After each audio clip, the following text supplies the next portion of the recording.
Here in the days of old Crippler, Knocker Brown and Thrasher Harris. Crippler, Knocker and Thrasher Harris? Imagine what they were like with those sort of nicknames. They're not still here, are they? Only Thrasher. What's he teach? Nothing, he's the headmaster. I wonder if he remembers me. I certainly haven't forgotten him. You mean he made a deep impression? Yeah, he caned on suspicion. Suspicion? Yeah, that way he was sure of getting the guilty party. But that's unjust. Of course it's unjust. Life's unjust, and he prepared you for life. You leave school expecting justice, you're going to be bitterly disappointed. But a man's innocent until proved guilty. Not according to Thrasher. Well, he thought it was better if 10 innocent boys were punished than one guilty one went free. It's barbaric. Oh, don't worry. He's probably mellowed a lot since then. I hope so. I don't give much for his chances. Not in this place. This place happens to be a good school. And it wasn't all work. We had some good times. Shorty Short and I. Shorty Short? Short by name and short by nature. We were known as the long and the short of it. We were inseparable. He used to start the fights and I used to finish them. Said it was a jungle. Well, what if it was? It's a jungle out there. It's a harsh world. It's not all free expression and visits to art galleries. What's this? Put that down. This is it, the cane. Banned by the European courts and in full view. He probably doesn't use it anymore. Then what's he got it for? He can't use it for walking, he'd have to be a dwarf. It's a deterrent. I bet he uses it, the old sadist. Put that down! My name's Harris, headmaster. Sorry to have kept you waiting.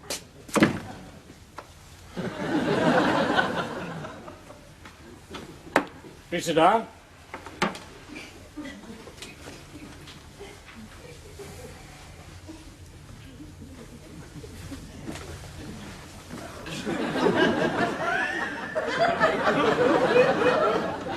So, this is Matthew. Yes. Well, I make it a rule never to go by first impressions, but the boots would have to go, and the hair. The hair? Too long. Also, he'd be expected to wear a uniform. He's looking forward to it, headmaster. Gives him a sense of discipline. Exactly. Discipline in this school is exceptional. Have you any objection to corporal punishment? None whatsoever. Well, I cane for swearing, smoking, spitting, horseplay, slack work, bullying, and slovenliness. Apart from that, we're a fairly liberal regime. Of course, Matthew, as a sixth former, would have a choice. He could be expelled. I think Matthew will be prepared to take his punishment. We'd also expect the hours homework every night. What? That is, of course, if we accept him. May I speak frankly? Oh, please do. We have a brilliant sixth form this year. Probably our most brilliant in the history of the whole school, certainly in my memory. Good. Question is, would Matthew be able to keep up? I think he'd respond to the challenge. Not according to his O-level results. He hardly distinguished himself. I had emotional problems. We think he may be a late developer. Well, I'm sure we're all counting on that, but the question is, how late? I'm retiring this year. I wouldn't like to spoil the finest sixth form in the history of the school by introducing any disruptive influence. The bad apple that spoils the barrel. Have we his last report? No, we seem to have mislaid it. I see. Well, never mind. I did take the precaution of getting in touch with his old school. I'm afraid the boy does not come recommended. Apparently he was lazy, inattentive, uncooperative, disruptive, and cynical when he was there. Most of the time, he was absent. That was because of emotional problems. I beg your pardon? He had glandular fever. Brought on by emotional problems. But does he read much? Avidly. What sort of books? Mainly non-fiction. But he should be reading Hamlet for his A-levels. And Hamlet, of course. What can you tell me about Hamlet? He had emotional problems? Yes, but why? His father was replaced by another man. I know how he felt because it happened to me. And how did Hamlet revenge himself? He ran his stepfather through with a poisoned rapier. I trust that's where the similarity ends. Yeah. I attacked mine with a garden rake. What? I think I should explain that Matthew's mother and I are divorced. Ah. I'm a tug-of-love child. No, you're not. I'm not doing any tugging, don't you worry. He doesn't like me because I remind him of her. And what about your mother? Well, she doesn't like me because I remind her of him. I can't win. That's why I feel rejected.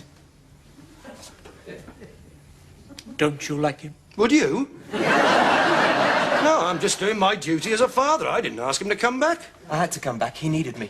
I didn't want him sitting alone on some park bench talking to the pigeons. I don't talk to pigeons. I had a peaceful, contented life until he came back. Now he blames me for everything. He hasn't got any emotional problems, just bone idle. I see. I mean... Bone idle, and you expect this school to take him. A school that derives its charter from Elizabeth I. But he needs discipline. He needs the advantages that this school could give him. I know, because it was the making of me. Oh? You mean you are an old boy of this school? Yes.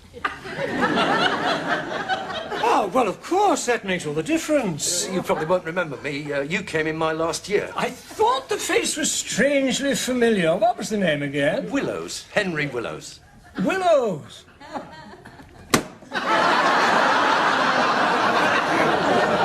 Of course. You do remember me?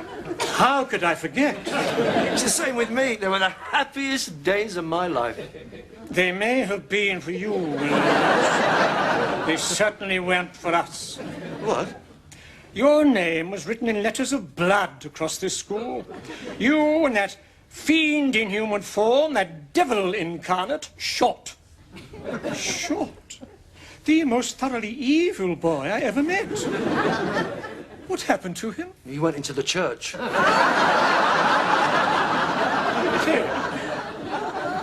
And was it his idea or yours to make the more sheltered new boys read aloud from Hank Jansen and Mickey Spillane until they fainted? I don't remember, sir. Well, perhaps you remember attempting to shut the smaller first formers in their desks, although the space was clearly insufficient. And when that failed to amuse, hanging them from their own coat hooks in the cloakrooms. The cloakrooms where you and Short reigned supreme. Boys will be boys. I suppose it still happens. It does not still happen, Willows, because I stamped it out with this.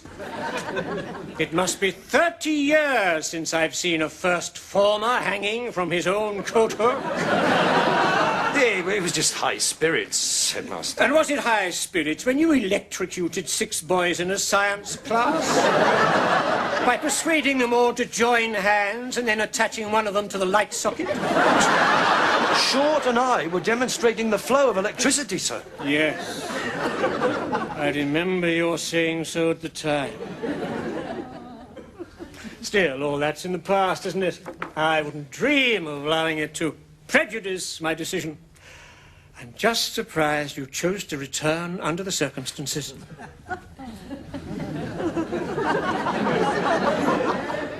Now, if you'll excuse me, I have a boy to see.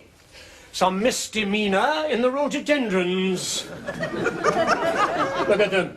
Beautiful at this time of year, aren't they? You'd think they'd show more respect. But, sir... I'll be in touch, Willows.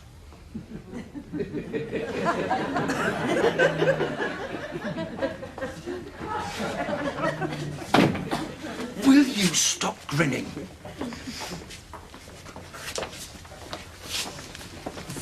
I don't suppose he'll cane him. Shouldn't think so.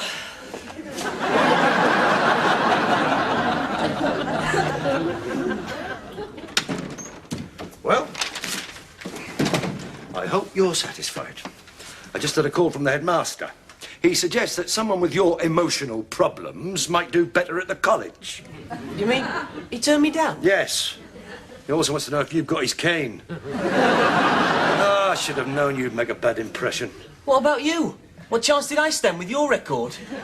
You and Shorty, the Gestapo of the lower sixth. That has nothing to do with it. It was your scholastic record, your lack of achievement, the missing report. What have you got there? Nothing. Let me see. Oh, at last. The missing report. You had it all the time. Now, let me explain. No, let me read it. After all, I signed for it. Let's see what you've been so modest about. Good Lord above. This is worse than I imagined. No wonder you were being secretive about it. This is deplorable. 17 out of 100 for maths? People who count on their fingers do better than that. And look at this. 20 out of 100 for history. You get that for getting the date right on the top of the paper. And geography. 25 out of 100. That's an improvement. Improvement? 25 out of 100 for geography? I'm surprised you could find your way home. Position in form, 30th. That's not so bad. Number in form, 30. And the comment, makes no effort, lazy, wasting his time and ours. No wonder you hid it. If that was my report, I'd die of shame. It is yours. Found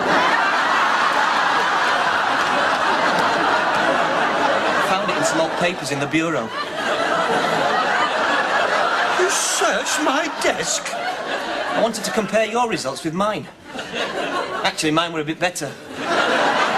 Don't worry, Dad. You're obviously a late developer. You come to my home, uninvited, and you ransack my personal effects? I won't stand for it!